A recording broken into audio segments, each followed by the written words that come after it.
दोस्तों, आज फिर मैं एक नया वीडियो आपके सामने लेकर आया हूँ। सम्राट अशोक का जीवन, साम्राज्य विस्तार और विरासत का संपूर्ण विवरण लेकर आया हूँ। सम्राट अशोक मौर्य वंश के तीसरे और सबसे महान शासक, भारतीय इतिहास के अद्वितीय व्यक्तियों में से एक हैं।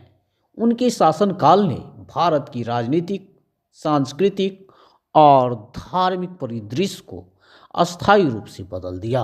आज के इस वीडियो में हम उनके जन्म, जीवन, साम्राज्य विस्तार, कलिंग युद्ध, उपलब्धियां और मृत्यु का विस्तार से वर्णन करेंगे। इससे पहले कि मैं वीडियो को शुरू करूं, आप हमारे चैनल को लाइक एवं सब्सक्राइब जरूर कर लें ताकि आगामी वीडियो का नोटिफिकेशन आपको मिलता रहे। आज का यह वीडियो किसी भी प्रतियोगिता परीक्षा की तैयारी कर रहे छात्र छात्राओं के लिए काफ़ी ही लाभप्रद साबित होने वाला है। आइए अब हम वीडियो को फटाफट अंदाज में शुरू करते हैं। सम्राट अशोक का जन्म और प्रारंभिक जीवन। सम्राट अशोक का जन्म मौर्य साम्राज्य के सम्राट बिंदुसार और उनकी रानी धर्मा के पुत्र के रूप में हुआ। जन्म स्थान: अशोक का जन्म पाटलिपुत्र, वर्तमान पटना, बिहार में हुआ। जन्म वर्ष: उनके जन्म का अनुमानित वर्ष 304 ईसा पूर्व है। बाल्यकाल: अशोक बचपन से ही साहसी और बुद्धिमान थे। उन्हें प्रशासन, युद्ध कला और राजनीति की गहन शिक्षा दी गई। उनकी माताजी धर्मा ने उन्हें नैतिकता और करुणा के संस्कार दिए, जो बाद में उनके जीवन में महत्वपूर्ण साबित हुए। सिंहासन पर बैठने की कहानी और राज्याभिषेक। आइए अब अशोक के राज्याभिषेक को जानते हैं और समझने का प्रयास करते हैं। अशोक ने अपने भाइयों के साथ सत्ता के लिए संघर्ष किया। अशोक ने अपने 99 भाइयों की हत्या कर सिंहासन प्राप्त किया। उनका राज्याभिषेक पाटलिपुत्र में हुआ। शुरुआती दौर में अशोक को एक कठोर और दृढ़ शासक के रूप में जाना जाता था। अशोक का साम्राज्य विस्तार को जानने का प्रयास करते हैं और समझने का प्रयास करते हैं। अशोक का साम्राज्य मौर्य वंश का सबसे बड़ा साम्राज्य था। उन्होंने भारत के अधिकांश हिस्से, पाकिस्तान, नेपाल, बांग्लादेश और अफगानिस्तान के क्षेत्रों को अपने साम्राज्य में शामिल किया। अशोक ने अपनी सैन्य शक्ति और कूटनीति से यह सुनिश्चित किया कि उनका साम्राज्य स्थिर और समृद्ध बना रहे। साम्राज्य का केंद्र पाटलिपुत्र था, जो प्रशासन और व्यापार का मुख्य स्थल था। विशेष उपलब्धियां: उन्होंने क्षेत्रीय शासकों के साथ शांतिपूर्ण संबंध बनाए, सड़कों, व्यापारी मार्गों और सिंचाई प्रणाली का विस्तार किया। कलिंग युद्ध एक निर्णायक मोड़। कलिंग युद्ध ईसा पूर्व 261 ईस्वी अशोक के जीवन का सबसे बड़ा मोड़ था। कलिंग युद्ध ईसा पूर्व 261 अशोक के जीवन का सबसे बड़ा मोड़ था। कलिंग राज्य का महत्व: यह राज्य व्यापार और सामरिक दृष्टि से महत्वपूर्ण था। युद्ध का विवरण: अशोक ने कलिंग पर आक्रमण किया। इस युद्ध में लगभग 1 लाख लोग मारे गए, 1.5 लाख कैदी बनाए गए और लाखों लोग बेघर हो गए। युद्ध के परिणाम: अशोक ने युद्ध में जीत हासिल की, लेकिन इसके विनाशकारी परिणामों ने उन्हें गहराई से प्रभावित किया।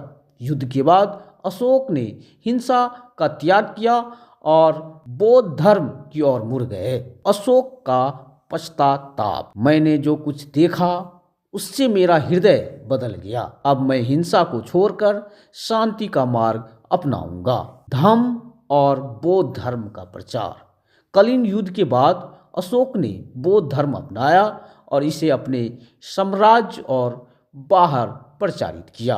धम्म के सिद्धांत: सभी धर्मों का सम्मान, अहिंसा और करुणा का पालन, सत्य, नैतिकता और सेवा का पालन, प्राणी मात्र के कल्याण के लिए कार्य। धम्म का प्रचार: अशोक ने अपने पुत्र महेंद्र और पुत्री संघमित्रा को श्रीलंका भेजा, जहां उन्होंने बौद्ध धर्म का प्रचार किया। उन्होंने पूरे साम्राज्य में स्तूपों, विहारों और शिलालेखों का निर्माण कराया। प्रमुख शिलालेख और स्तूप, सांची स्तूप, धौली स्तूप और अशोक स्तंभ। अशोक की उपलब्धियां। अशोक के शासनकाल की प्रमुख उपलब्धियां निम्नलिखित है। साम्राज्य विस्तार। उनका साम्राज्य भारतीय उपमहाद्वीप के सबसे बड़े साम्राज्यों में से एक था। प्रशासनिक सुधार। उन्होंने कुशल प्रशासन प्रणाली बनाई, कर व्यवस्था को व्यवस्थित किया और न्याय प्रणाली को मजबूत बनाया। धार्मिक योगदान।